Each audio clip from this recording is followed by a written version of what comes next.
This episode is brought to you by my Fertility Awareness Mastery online self-study program. Learn fertility awareness from the comfort of your own home at your own pace for a fraction of the cost.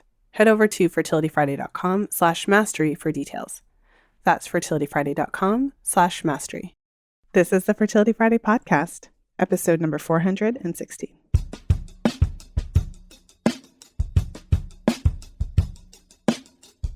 Welcome to the Fertility Friday podcast, your source for information about the fertility awareness method and all things fertility. I'm your host, Lisa Hendrickson-Jack. I'm the author of The Fifth Vital Sign and the Fertility Awareness Mastery Charting Journal. I'm a certified fertility awareness educator and holistic reproductive health practitioner with nearly 20 years of experience teaching women to connect to their fifth vital sign through menstrual cycle charting, balancing hormonal health, and optimizing the menstrual cycle without hormones. I'm outspoken about hormonal birth control and its impact on fertility and overall health because you have the right to know how your body works and how artificial hormones disrupt that natural process. I teach women's health professionals how to utilize the menstrual cycle as a vital sign in their practices, and I host live coaching programs to help you achieve optimal fertility and health because it's important to have healthy menstrual cycles regardless of whether or not you want to have babies. I'm also a wife and mother of 2 beautiful boys. I know, I'm a busy girl, but I managed to fit it all in. This podcast is designed to empower you to take full control of your cycles, your fertility, and your overall health. And I'm so excited that you're here with me today.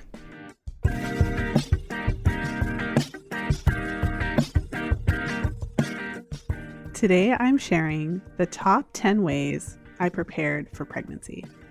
You heard that right. I am pregnant. And for some of you who have been listening for quite some time, like years, you may remember an episode I did many, many years ago. You may not. But episode 207, I actually shared the top 10 ways that I was preparing for pregnancy. And at the time of this recording, I have 2 sons. My eldest is 9 and my youngest is 6. My husband and I were not ready to try for the third just yet. So years of waiting for the, quote, perfect time went by, and finally we just decided to go for it. But fortunately, during that time, since I did have it on my radar that I always was thinking about trying for a third baby, there were a number of things that we were doing to prepare ahead of time. And you might think of it as kind of just a way of life. So for those of you who are really keen to, you can take a listen to episode 207. I think a lot of what I'm talking about is similar because it's essentially the same strategies. But that was kind of the mindset that I was taking. And of course, when we got closer to being ready to try for the third, we ramped it up a little bit.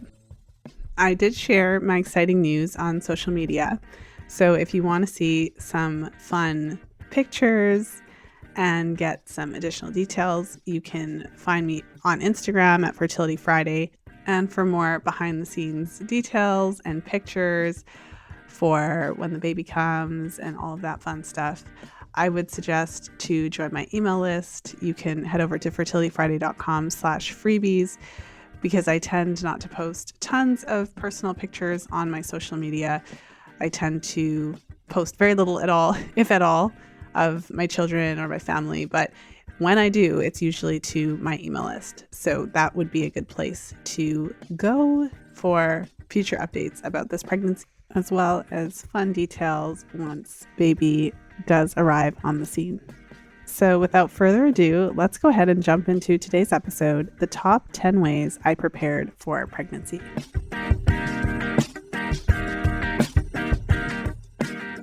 All right, so when I was preparing for this episode, I really sat down and thought about what I thought was most important of all the strategies that I employed as I was preparing for pregnancy.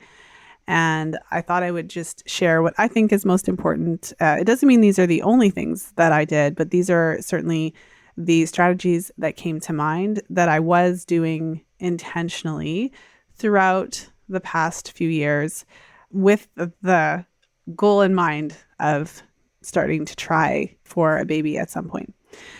So the first thing will come as no surprise to any of my clients in any of my programs, but eating liver and organ meats regularly is a big part of my pregnancy preparation strategy. And as the mom of the house, when I'm cooking liver regularly and eating it, it also means that my kids and my husband is eating it as well. So in our house, we do buy and eat a lot of liver. We usually make pate once a week or once every other week. And I will share my updated pate recipe in the show notes for those of you who are interested. So I grew up eating liver, and it's not a big issue for me. It's something that I wish I would have known earlier when I was younger, the nutritional value of liver, because I never really had any hangups about eating it. But I can say that for the majority of my early 20s, I didn't really make that connection. And although I was always low on iron and I had all these issues with my iron stores, I didn't have one medical professional, encourage me to eat liver as a way to do that. And I know many women have the opposite experience, because I know many women are actually told to do that to build their iron stores. But either way, eating liver has been just a huge strategy for me, and just trying to be consistent with it is something that we've been doing intentionally. I also consume other organ meats. I think most regularly heart, occasionally maybe like kidney or something like that. It really depends on what I have access to. But for those of you who may not be aware, so why is she eating liver and why is this the first thing that she's talking about? So liver is nature's multivitamin. It is an incredible source of iron, of vitamin A, of B vitamins, including B12, folate, and B6, and the other B vitamins as well. It's an incredible source of choline. It's an incredible source of selenium and zinc, and I could go on, but suffice it to say, liver is really a powerhouse of nutrition in an incredibly absorbable form, a form that your body can readily absorb and use. And so my personal experience has been, since we've been incorporating liver, I have had no issues with iron or any issues like I used to have. And it's really just been incredibly helpful for myself and for my family. So in addition to those nutrients, liver and heart meat are the highest natural sources of coenzyme Q10, which I think is also very interesting. For any of you who are familiar with strategies for boosting egg quality or sperm quality, you'll know that coenzyme Q10 is a very commonly used, commonly recommended, and well-studied supplement to support mitochondrial health and really boost those levels. So, if you were ever curious, like would you get that in food? It's really liver and heart meat that are really strong sources of that. So that's the first one. That's been a really important part of my strategy. And I would say I've been consistently doing that since shortly after I had my eldest son. So number 2 on my list, eating fish weekly. So, and other sources of omega-3 fatty acids, DHA and EPA. So what we've been trying to do, just generally speaking, is consume fish 2 or 3 times a week. And so that's a natural source of omega-3 fatty acids. I like fish. I enjoy it. I have a good meat shop that sources wild caught fish. And so we're often buying like rainbow trout or whitefish or sometimes salmon. But ironically, I really like the rainbow trout better than the salmon, even though it's not necessarily that different. Other sources of omega-3 include cod liver oil. I do like the company Ancestral Supplements, and they have a wild fish roe, fish eggs, which are also a really high source of omega-3 fatty acids. And so that's something in general that has been part of my strategy. And consuming fish on a regular basis is really important to support egg quality, sperm quality, as well as reduce inflammation. So there's a lot of good benefits of incorporating fish on a regular basis. All right, number 3, replenishing nutrients from my previous pregnancies and also spacing my pregnancies. So in my case, it's a little bit different because we did wait 6 years before we tried for number 3. But that is something that not necessarily waiting for 6 years, but just in general, having space between pregnancies to really allow my body to heal and recover, as well as specifically focus on replenishing nutrients, was something that was extremely important to me. So in my case, fortunately, I didn't feel that I had to rush between one baby to the next, but it was really important to me to take that time to really let my body to heal and recover. And so in terms of replenishing nutrients, I think point 1 and 2 are clearly part of that, making a point of incorporating really nutrient-dense foods so that I can really focus on replenishing the nutrients that are really depleted through the process of pregnancy and breastfeeding. So as I mentioned, I have my 2 sons, and they're about 2.5, almost 3 years apart. And so with both children, I did breastfeed for 2 years each. And so that was a significant time, as well as a significant, you could say, drain on nutrients, if you will. But really, that's what happens when you grow babies and then breastfeed them for years. And so even though it's been 6 years since I have been pregnant, at least, it has been more like 4 years since I stopped breastfeeding. And so it is something that I really kept in mind. So in particular, I was really keen to replenish my iron stores, vitamin A, my B vitamins, iodine, and other key nutrients. And so obviously the liver is a big part of that, but also some supplementation was necessary in my case to replenish my iodine levels and other nutrients of concern. Additional supplements that I tend to take regularly include vitamin D. As a dark-skinned person living very far north in Canada, we don't get that many months of sunshine. I mean, living near Toronto, certainly we get a decent summer. We have a decent summer. It does get pretty warm, but for the majority of the year, there's not a whole lot of sun to speak of. So vitamin D is a really important part of my supplement routine, as is magnesium, for a variety of reasons. For those of you who have listened to the podcast for a while, you'll know that I have a history of painful periods. And so a lot of the strategies that I employ with diet and lifestyle and supplementation are also aimed at reducing inflammation and maintaining a state of relatively low inflammation as much as possible in my body to really foster healthy periods with significantly less to no pain from cycle to cycle, which is a huge shift from my early 20s when every period was pretty horrific.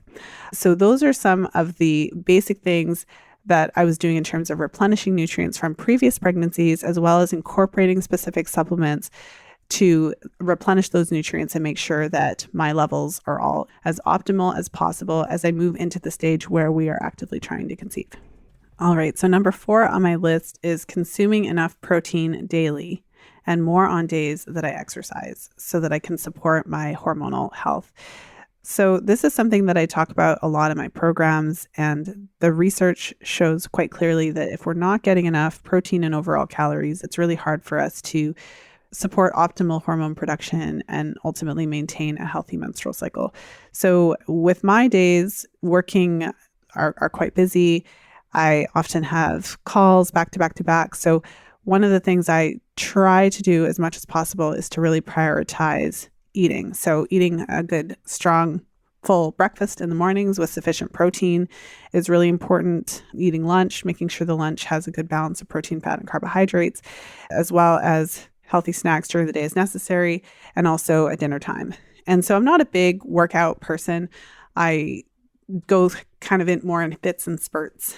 And so there are times when I do some HIIT exercises, maybe, but honestly, I have to say that I'm not very intense with the way that I approach exercise. So when I say doing a HIIT workout, I'm usually doing 10 minutes, and really it's hit and miss. So there are some times when I'm doing it, sometimes when I'm not.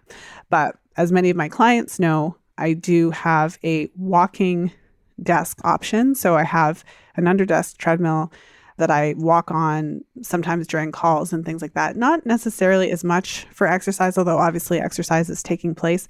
I had this issue where I threw out my back, and so I needed a way to work and have the ability to sit, stand, and move so that I'm not putting undue stress on my back. So long story short, there are times when I am getting in a couple hours of walking while I'm working.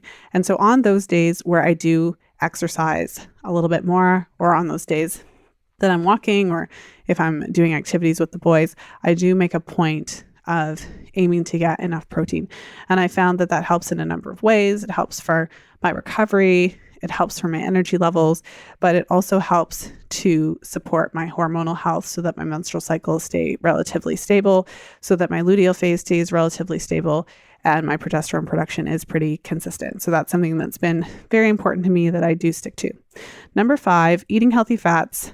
So I wrote down butter, eggs, and whole unpasteurized dairy. So I do have access to raw milk, fortunately, and it's been a pretty big blessing for my family. And so there's a number of different products that we get from them. We do get butter, we get milk and cheese, and sometimes I'll buy yogurt, and sometimes they have sour cream, and I'm big into the dairy.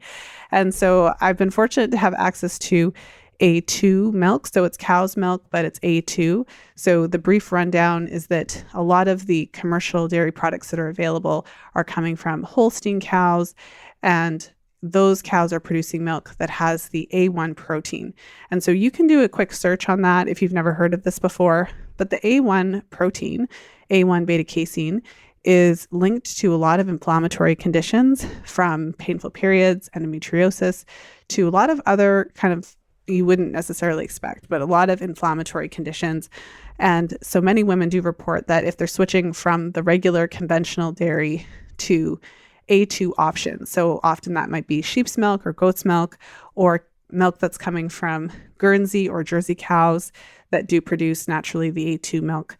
Many women find that switching from the one to the other can significantly reduce some of their inflammatory symptoms, particularly period pain. And I know that was part of my own journey.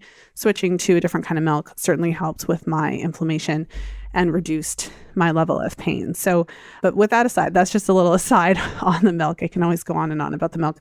But one of the things that I've done specifically in preparation for pregnancy, and also as just part of my overall strategy for supporting a healthy menstrual cycle, is to ensure that I'm incorporating sufficient healthy fats into my diet, so that I'm giving my body the raw material it needs to make the hormones that I need to have a healthy cycle. So estrogen, progesterone, testosterone, cortisol, and even vitamin D, we make those hormones from cholesterol, which we get from animal fats. And yes, we can, our body has the capacity to make cholesterol to some degree. But what I found is that consuming a diet with sufficient healthy fats has really been helpful and essential to supporting my optimal hormone production. So that's something that I do intentionally. So often my breakfast involves eggs. Sometimes it involves sardines. I know a lot of people don't like sardines because they have a very kind of an acquired taste type flavor. But either way, I do my best to consume sufficient fat and sufficient protein alongside my carbohydrates. Often I'm opting for low glycemic carbohydrates so that I maintain a good blood sugar balance during the day.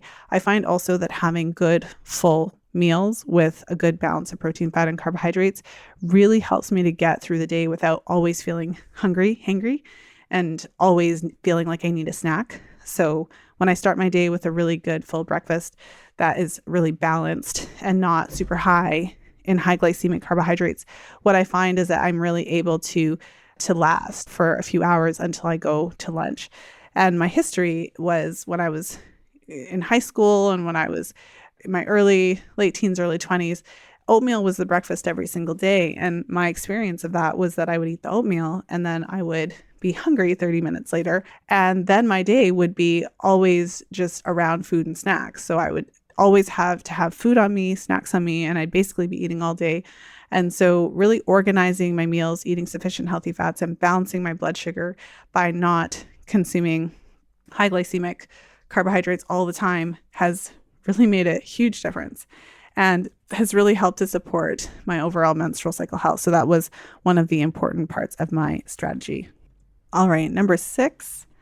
One of the things I also do on a regular basis is incorporate fermented foods and consume bone broths and soups to support gut health. So it's a pretty consistent habit. And I used to make kefir. That was a while ago, but I used to make kefir. I would get the milk from the farm and then I'd make kefir. I have since stopped making kefir. It was a lot of work and took a lot of time, even though it's really, really easy. So for anyone who actually does make kefir, and for anyone who's not familiar with kefir, kefir is fermented milk. It's similar to yogurt, but it certainly has more variety of bacteria. So it has a larger number of different bacteria as well as a higher quantity. And so is quite a strong fermented probiotic food. And so that's one of the things that I do on a regular basis. And now, fortunately for me, the farm makes it. So I just buy it from the farm. And I also often make sauerkraut. I usually make it once a year, and then I make enough so that it lasts for the majority of the year. So fermented foods are just kind of a part of our diet. And it's something that I just generally try to incorporate at least a few times every week. And then we do make a lot of soups. We love bone broths and soups and stews and things like that in my house. So we do make a point of incorporating those things on a regular basis. So number 7, optimizing my thyroid health. So many of you may know that I do have an issue with my thyroid. It was one of the first things that I actually discovered when I started charting my cycles. My cycles were really long, and I wouldn't say they were irregular, they were just long. So I always had ovulation. My ovulation actually was regular, but my cycles when I first started charting were typically between like 38 and 45 days kind of thing. So I was ovulating, day 20, day 25, that kind of thing. And so I was always ovulating, but it was always late. And I think it was a combination of issues with my thyroid and potentially, I think I potentially fell a little bit on that PCOS spectrum. I'm quite sensitive to high glycemic foods. And when I was younger, I would say that I was addicted to sugar. I always joke, but it's not really a joke, that gummy candies were like a food group. So once I got that sorted out and had my issue with my thyroid, so I was diagnosed with hypothyroid. Once I had that sorted out and I was put on medication for that, that really did over time help to normalize my cycles. And so these days my cycles are right in that normal range, falling into that 29-day on average situation. Occasionally I'll have a cycle that's a little bit longer, but that's just a part of the cycle changes that happen, normal fluctuations. For anyone who's been charting for any length of time, you'll know what I mean. And so either way, for me, optimizing my thyroid because of this issue that I have had to face all these years is important to me, and it is a part of my strategy. And so essentially what that looks like for me is ensuring that I do get myself checked out every now and then to make sure everything's still in order. I pay close attention to how I feel. So because this is something I've been dealing with for 2 decades, I'm pretty on top of it. So if I notice my energy levels dipping or other types of signs, then it's a huge clue. And I'm also aware of potential seasonal fluctuations where sometimes during the winter months, I notice a bit of a dip in my thyroid function and etc. So some of the things that I do outside of just making sure that I'm checked and supported through my own practitioners is I do make sure to take thyroid supporting nutrients as needed. And I've done this for many years. One of the things, again, I already mentioned the company Ancestral Supplements. They actually make a beef thyroid supplement. And so it's essentially liver mixed with thyroid. And so to be clear, this is not something that replaces my medication, but it's something that has been really helpful to provide additional thyroid supporting nutrients. And it kind of comes from that idea of like helps like. So that's something that I've been doing in case, because I know there will be questions. So I may as well just share some of the things that I've been doing. So again, I take it to provide those thyroid supporting nutrients, not to be a replacement for my medication. Because in my case, I did need medication. Looking back, who knows, maybe if I could go back and do things differently, maybe I wouldn't have had to use medication at that time. But at the end of the day, that's where we are at now. And things were a little bit different. I didn't have the same resources and support that I do now. So for those of you who have had or think you might have or have been diagnosed with an issue with thyroid, it is always important to work with your practitioner and recognize that it's sometimes necessary to be on medication. It's a kind of a hard reality to face, but it is what it is. So either way, in addition to the beef thyroid that I've been finding a great way to just get additional nutrients, I've also made a point of ensuring that I keep my vitamin D levels good. Liver is a great source of vitamin A, which is thyroid supporting. I often will consume Brazil nuts on a regular basis for selenium, and there are certain thyroid supporting supplements that I incorporate from time to time. So that's something that's important for me, and I thought I would add it on the list because I know that thyroid issues are very common, and in my case, it's not something that has caused me a lot of issues in my cycles since I've had it identified and treated and taken care of. But it is something that I pay attention to and ensure that I'm always supporting my thyroid health in as many ways as possible. And to be honest, one of the ways, so this is a bit of a later point, but one of the ways that I have noticed that is kind of necessary for me to support my thyroid is maintaining my other lifestyle factors. So even when I talk about incorporating sufficient protein, I haven't yet talked about getting good sleep. But what I find, the way that my thyroid affects me, especially as I get older, is I do feel that I actually really need to pay attention to my lifestyle practices. Because if I really try to push it, if I were to work out for an hour, really intense, 5 days a week, it would make me quite tired. So I do think that that's something that comes into play. So there's the supplements and that strategy, but there's also the lifestyle strategy of taking care of myself, make sure I'm eating good. And sleep is something really crucial. If I really kind of screw around with my sleep and stay up too late or something like that for a couple days in a row, then it does take me a little bit longer to recover because of the issue that I have with my thyroid. All right, so number 8, optimizing my menstrual cycle. So this is something, you can tell that thread runs through all of the other points that I have been sharing to date, but I did include it as a separate point for a couple of reasons. But ultimately, when it comes to preparing for pregnancy and planning ahead, it's really, the whole time it's been really important to me to optimize my menstrual cycle. And what that means for me is ensuring that I have good, strong follicular development, healthy mucus production, timely ovulation. As I mentioned many years ago when I first started charting, my cycles were on the longer end and my ovulation was delayed. And it did take me some time to figure out why that was happening and to resolve that issue. And so, like I said, in a given year, I may have one cycle that's more like 35 days or something like that. But the majority of the time, it is around that 29-day mark. And those times when it go a little bit longer, it's usually a sign for me that I have to look at those lifestyle factors, look at what I'm doing, what I'm eating, all of those kinds of things, just to make sure that I'm staying on track. So throughout the years, paying attention to my menstrual cycles has been a really crucial part of staying on track. So I find that I can never go too far off of what I need to be doing. I can never just totally go off the rails with sleep. I can never totally go off the rails with sweets. Those are some of the things that were pretty significant issues for me, I would say. And so charting has really helped me to rein it in. And I am not perfect by any stretch of the imagination. That's not a thing. But what I always tell my clients is it's really not about being perfect. It's about learning to read the signs, to pay attention to the signs that your body's showing you and adapt when you need to. So optimizing my menstrual cycles has been a big part of this process. And I do that through charting, paying attention to my fertile signs, paying attention to my patterns. And if I do have those times where the cycle changes a little bit or the parameters start to kind of go out of the norm, then it's always a good sign for me to rein it in.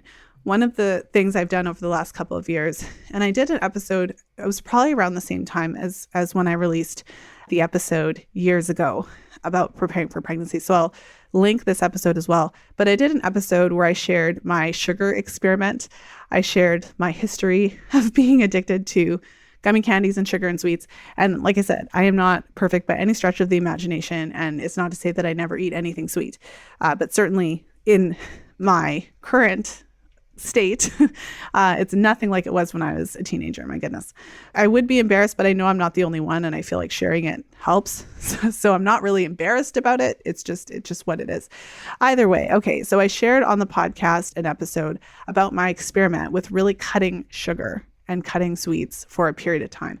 And one of the interesting things that happened when I did that, so really just honing in on the sweets and cutting them out, and or severely reducing it, what I found was that my luteal phase actually improved.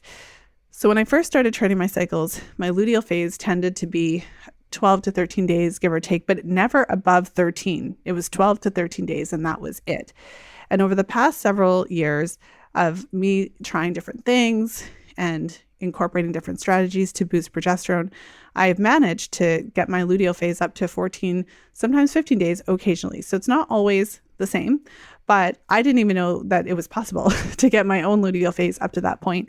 And that's an example of one of the ways that I've just been experimenting and trying different things, incorporating different strategies to optimize my cycles and to boost my progesterone and all those things. And so I will also share the link to a recent episode that I released on boosting progesterone to share my boosting progesterone strategies if this is something you're also wanting to do. So number 9, I've mentioned this already, but it is its own point, optimizing my sleep. So to be honest, getting to bed early is one of the biggest challenges for me. So everyone has their weak spots. For some of my clients, it's coffee. For some of my clients, it's, I would say, over-exercise. But for me, one of my biggest challenges is getting to sleep on time. If you were to talk to my husband, he would roll his eyes and just say that I'm a night owl. I like to stay up late. And so this, again, has been a challenge for me. And I think it's because from when I was young, I never really went to bed that early. I think when I was growing up, I didn't have like a really early bedtime or anything like that. And so I naturally kind of fell into that habit of going to bed around 11 or 12. And if I'm stressed out, if something's on my mind, then that's how I deal with it. So it's a very unhealthy habit, but I'm being honest and admitting it here. Optimizing my sleep is really important for a number of reasons. I mentioned my issue with my thyroid.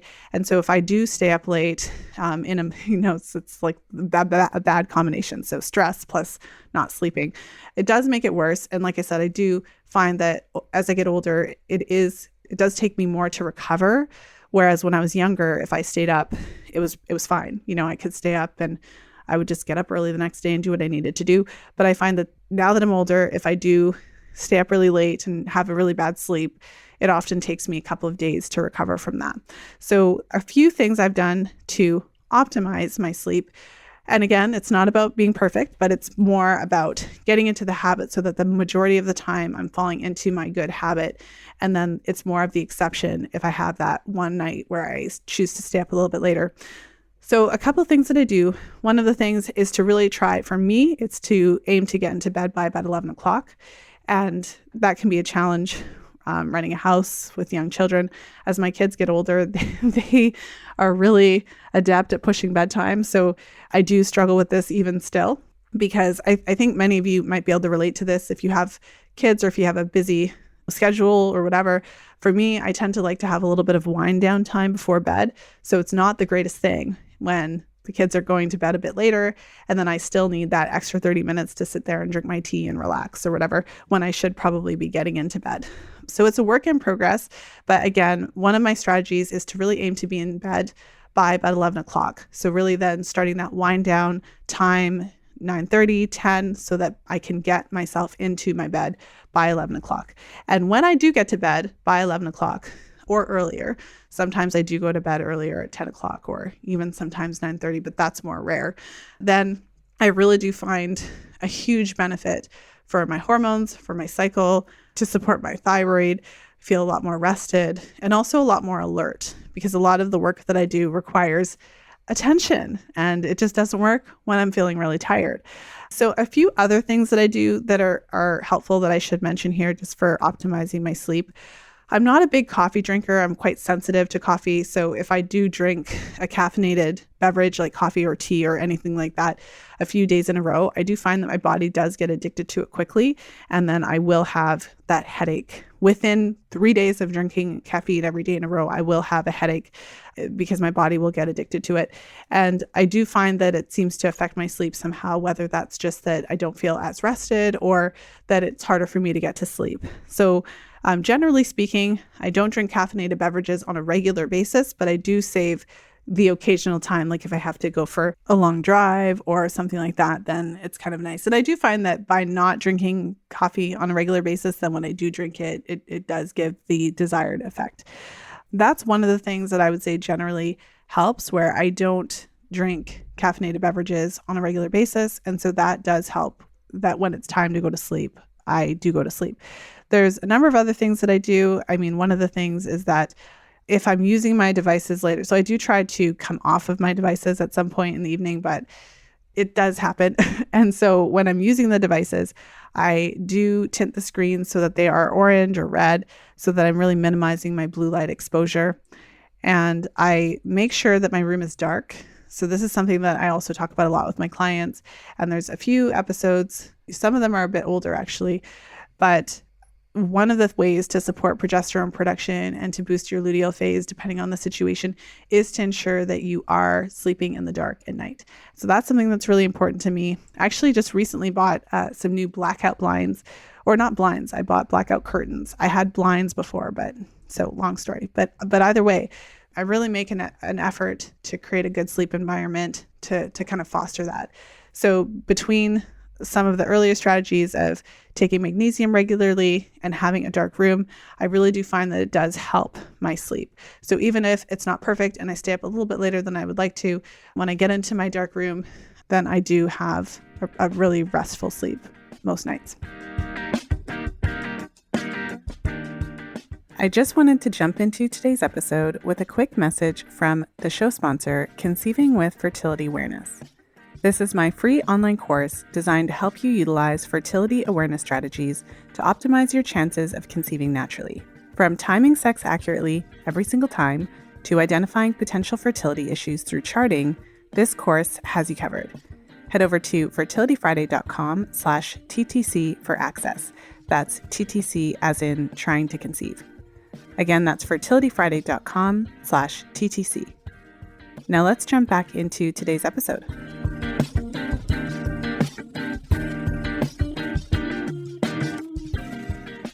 All right. So last but not least, this is actually very important. I know I left it till the last, but I thought that I would focus on some of the things that I'm doing for myself and my own hormones and my menstrual cycle. But I really want just to emphasize that number 10 is actually really, really important. So I could have put it at the top. That's how important it is. So encouraging my husband to also follow a preconception diet. And again, when preparing for pregnancy, we typically think about what we need to do, how to support our hormones, our menstrual cycle, our egg quality, preconception nutrition, making sure that we have our nutrient stores up. These are all things that are really important. But one of the things that falls to the wayside that if you've listened to the podcast a lot, have heard me talk about a ton, is really focusing on the male side as well. So it's just as important, even though we're the ones that carry the baby to term.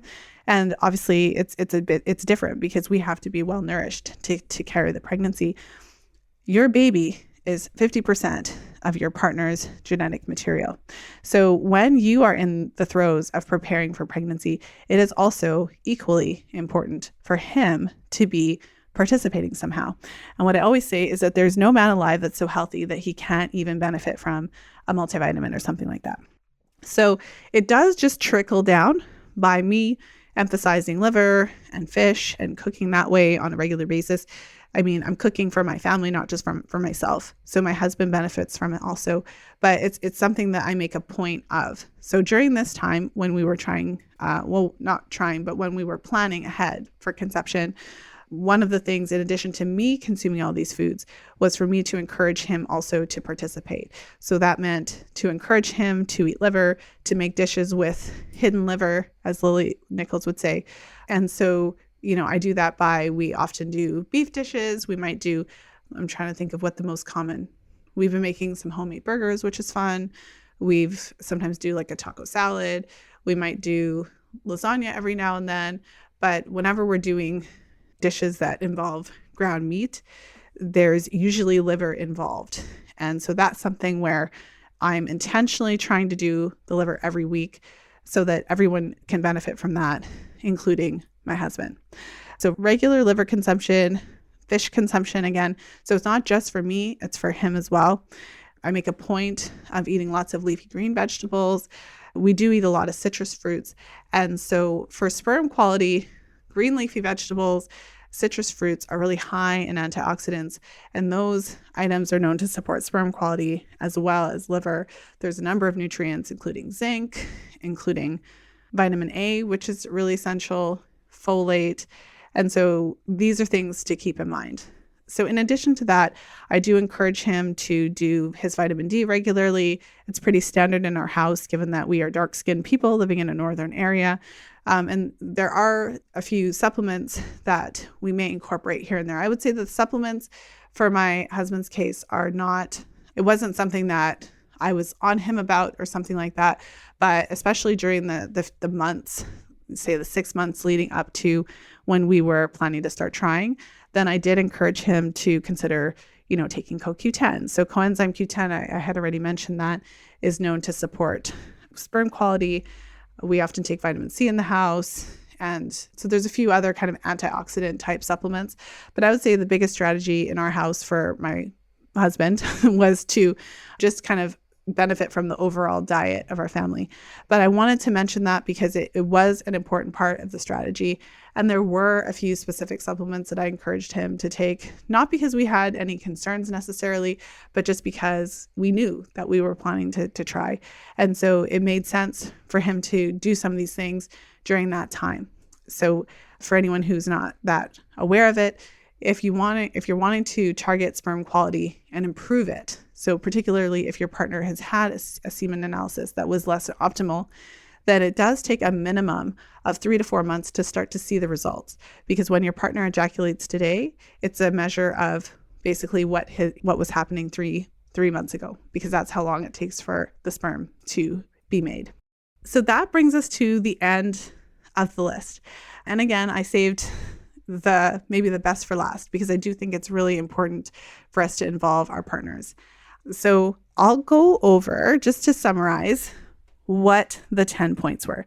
So the first point was eating liver and organ meats regularly. The second point was eating fish weekly and incorporating other sources of omega-3 fatty acids. The third was replenishing nutrients from my previous pregnancies and spacing pregnancies, taking enough space in between so I felt that I was able to fully recover, and also incorporating specific supplements to aid in that process of replenishing nutrients. Number 4 was consuming enough protein daily and more protein on days that I exercise, just to ensure that I'm supporting optimal hormone balance. 5 was eating healthy fats, making sure that I incorporate healthy fats to support hormone production, as well as getting a good balance of protein, fat, and carbohydrates at each meal so that I maintain a good balanced blood sugar. 6 was incorporating fermented foods and consuming bone broths to support gut health. 7, optimizing my thyroid health, because that's one of the issues that I have struggled with. 8, optimizing my menstrual cycles, specifically charting my cycles and paying attention in particular to boosting my progesterone production in the luteal phase. 9 is optimizing my sleep. This is something I struggle with as well. And so I do have a few strategies to really support myself in doing that and to really help me to get a good restful sleep.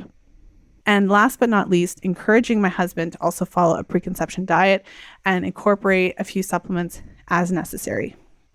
So again, those aren't necessarily the only things that I was doing, but those were the 10 things that really did come to mind, the 10 things that I felt were extremely important, and things that I was doing consistently during the whole preconception process. We did have a bit of a runway, given that my youngest is 6 years old. These were things that I do on a regular basis. But of course, when we got to that 6 to 12 months prior to when we were planning to start trying, I certainly ramped it up more. But ultimately, these were the things that I was doing anyways. And many of these items that I mentioned are still going to be on my list of what to focus on postpartum. And so again, one of my top priorities when I have just given birth and when I'm breastfeeding a little one is to really focus on replenishing my nutrients and ensuring that I am well nourished so that I can take good care of my baby. Having gone through the process of having a baby twice and breastfeeding and taking care of a little one, what I can tell you, if you've never experienced that before, is that it is really taxing on your body. Our culture really just does not give enough focus to how taxing it is on your body to grow a little human being and to feed that human being. Because even if you are feeling great, let's say that you are fully nourished, you did lots of preconception preparation to really build up your nutrient stores, and you're actually good in that department. Let's say that you're actually nutrient replete. It is still very difficult when you have a newborn. It takes a lot of energy and work. Newborns don't sleep at regular hours. So it is very taxing having to get up throughout the night and to take care of this little one, even in the best of times. And so this is something that's a huge priority for me, to do my best to have as much energy as I possibly can to take care of my newest member of the family when he or she arrives. The same strategies that I'm following for preconception will be very similar to the strategies that I'm following once baby arrives. So as I mentioned at the top of the episode, my husband and I are expecting. We're very, very excited to welcome our newest family member. And my boys are over the moon. They are so excited to meet their new sibling. And they have just been the sweetest, funnest, kindest little ones during this whole pregnancy. It's been a really fun experience so far. And for those of you who are wondering, if you are listening in real time, baby should be making an arrival at some point in the summer. I tend not to provide specific dates when people ask, because babies come when they come. But at some point towards the middle to end of summer is when we are expecting baby Jack.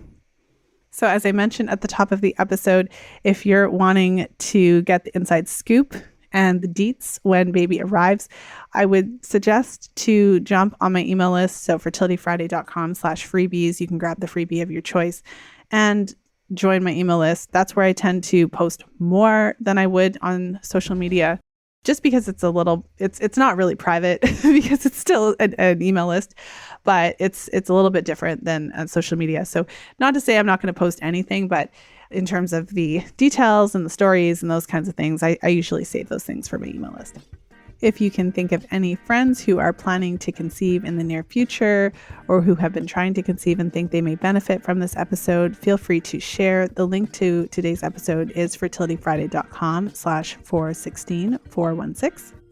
And of course, my intention with today's episode is just to share some of the things that I've been doing, not to suggest that what I'm doing is the perfect way or the only way, but I know that many of you are curious about how I did prepare for pregnancy and what some of the things that I did were.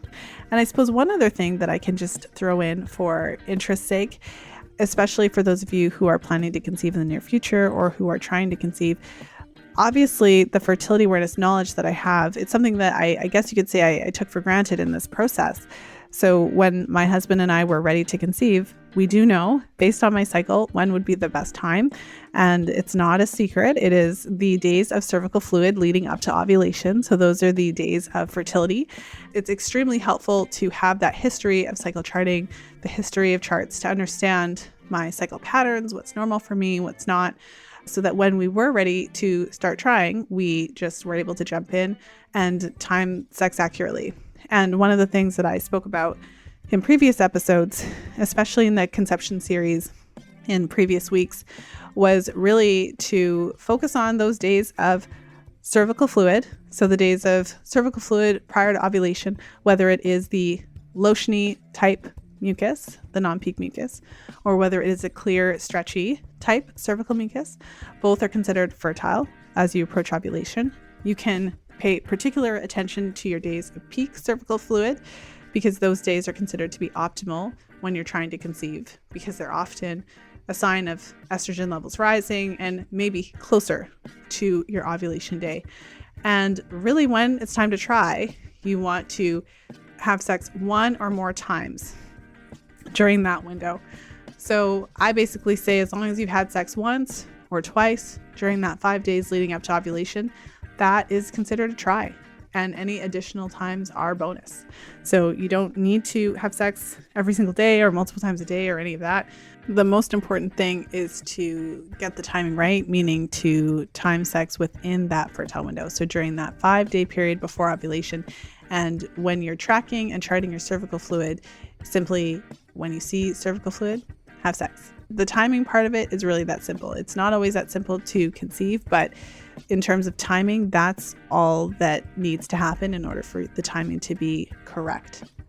So with that said, I hope you have a wonderful weekend, whenever you are tuning into the show. Thank you for spending some time with me today. I had a lot of fun putting this episode together, and I do hope you enjoyed it. And so enjoy the rest of your day.